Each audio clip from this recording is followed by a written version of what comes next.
Good evening and welcome to the Channel Studios here in London with your international news around the world in 5.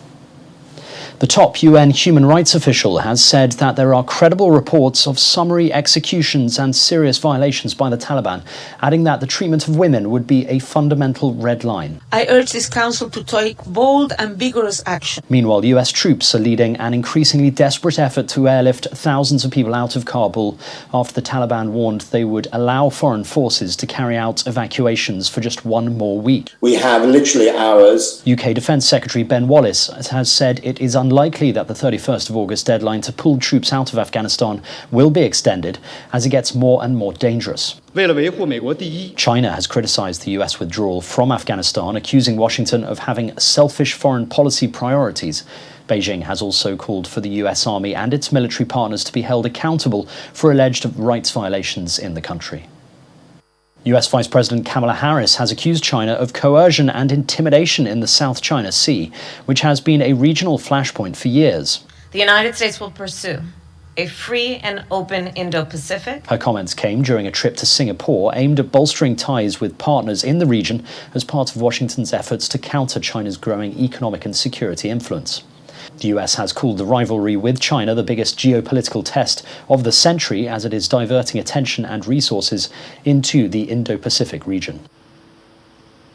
The raging Caldor fire in Northern California has burned more than 100,000 acres and destroyed more than 500 structures after surging over the weekend.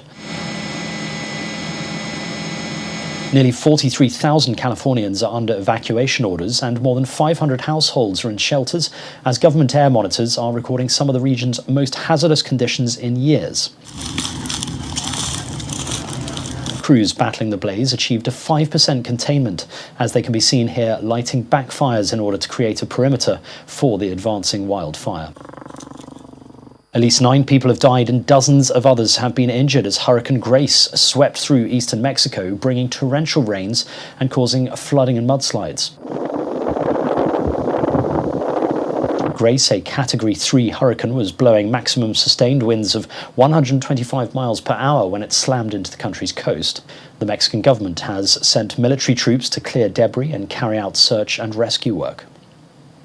The Australian Prime Minister has rejected modelling that warns that the country could face 25,000 deaths if lockdowns and public health restrictions end once 80% of the adult population is vaccinated. The plan sets out that we have to move forward. Scott Morrison said the modelling by researchers at 3 leading Australian universities was not realistic because public health measures would continue after lockdowns ended and vaccination rates would continue to climb.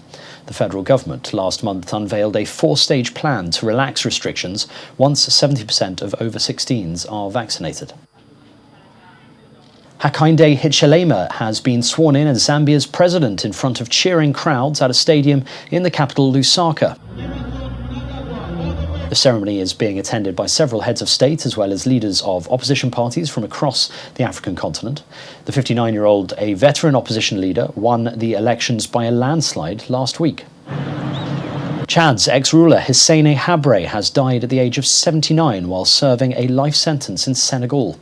HABRE was found guilty in 2016 of crimes against humanity committed while he was president from 1982 to 1990. The conviction was the result of a landmark trial in Senegal.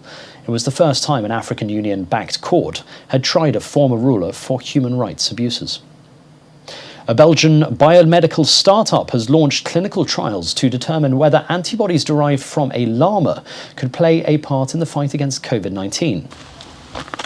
Llamas and other members of the camel family are unique among mammals in producing smaller versions of conventional antibodies that can be combined to serve different purposes.